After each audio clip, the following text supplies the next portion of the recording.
You picked it up 14 times before lunch, maybe more. You don't even remember most of them. You unlocked the screen, stared at it for a second, and put it back down without doing anything. No message, no reason, just a pull like gravity. That feels like a bad habit, a weakness, a modern problem you should probably fix. But the real answer is far stranger. What's happening inside your brain when you reach for your phone has nothing to do with the phone at all. It's older than language, older than fire. It's a system that evolved over millions of years to keep you alive, and it has been completely hijacked. Your brain runs on prediction. Every waking second, it is building a model of the world, making guesses about what's coming next, and updating those guesses based on what actually happens. This is not a metaphor. Neuroscientist Carl Friston has spent decades arguing that prediction is the fundamental thing the brain does. Not just one function among many, but the core operating principle. You are, at your most basic level, a prediction machine, and prediction machines are obsessed with uncertainty. Think about what uncertainty meant for your ancestors. If you didn't know where the predator was, you were already in trouble. If you didn't know whether your tribe had accepted you, whether the drought was coming, whether the berries were poisonous, not knowing was dangerous. Dangerous in a direct you might die today way.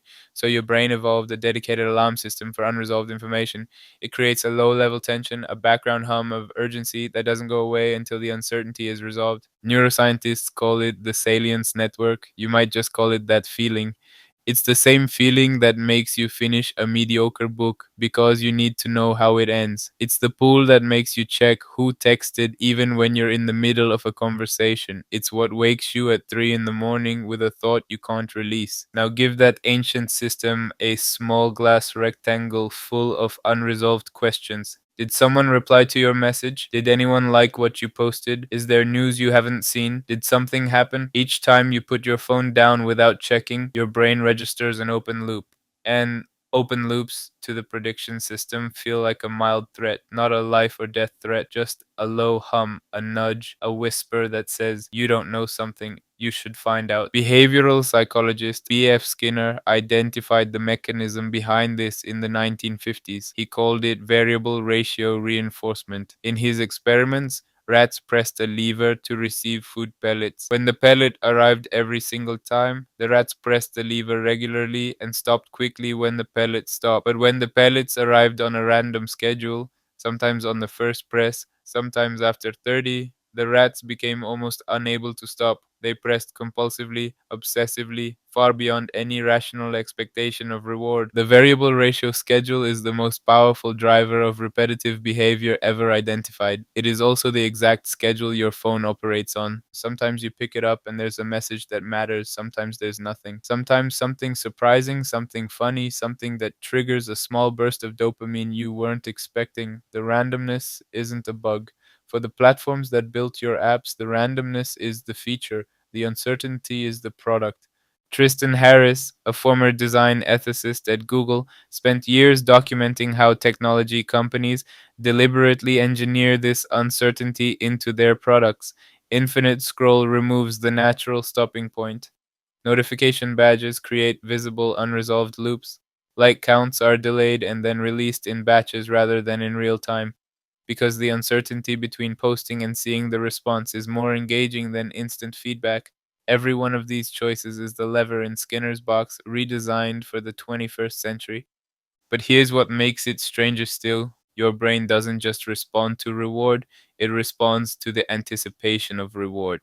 In a landmark study, neuroscientist Wolfram Schultz found that dopamine neurons fire most intensely not when a reward arrives, but in the moment just before, when the possibility of reward is highest.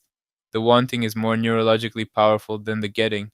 This is why you can scroll for 40 minutes and feel vaguely dissatisfied even when nothing bad happened. The anticipation was the experience, the actual content barely mattered. And so you reach for the phone again, not because you're weak, not because you lack discipline, because your nervous system was built by millions of years of evolution to seek out uncertain information, resolve open loops, and never let a potential threat go unmonitored. And you have placed within arm's reach at all times a device that generates an endless supply of uncertain, potentially relevant, never fully resolvable information. Your ancestors had to wait months to find out whether the neighboring tribe was hostile. You find out in milliseconds that someone you went to school with posted a photo of their lunch.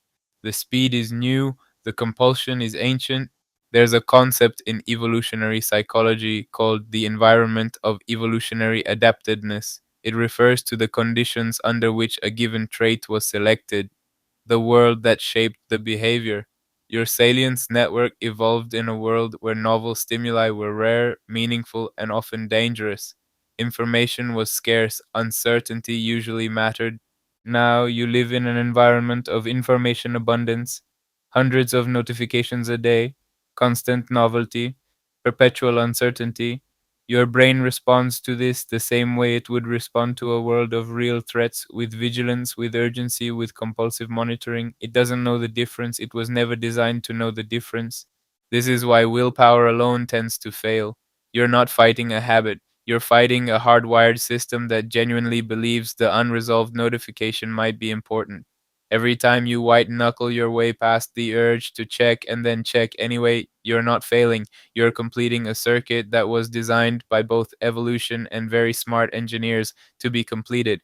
Research from the University of Texas at Austin, led by Adrian Ward, found that the mere presence of a smartphone on a desk, even face down, even silent, measurably reduces the cognitive capacity of the person sitting next to it, not because they're using it, just because part of the brain is quietly monitoring the unresolved possibility that it might need attention. The open loop doesn't require the screen to be on, it just requires the phone to exist in your awareness. You are not distracted by your phone, you are partially allocated to it. There is a difference. The question worth sitting with is not how to stop checking your phone.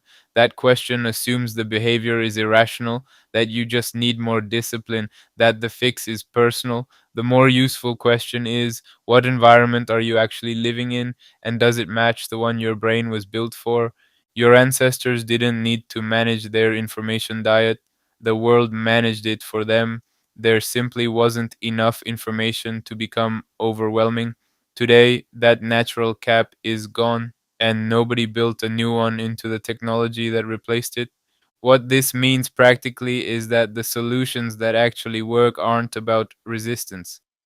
They're about redesigning the environment so the open loops don't form as easily.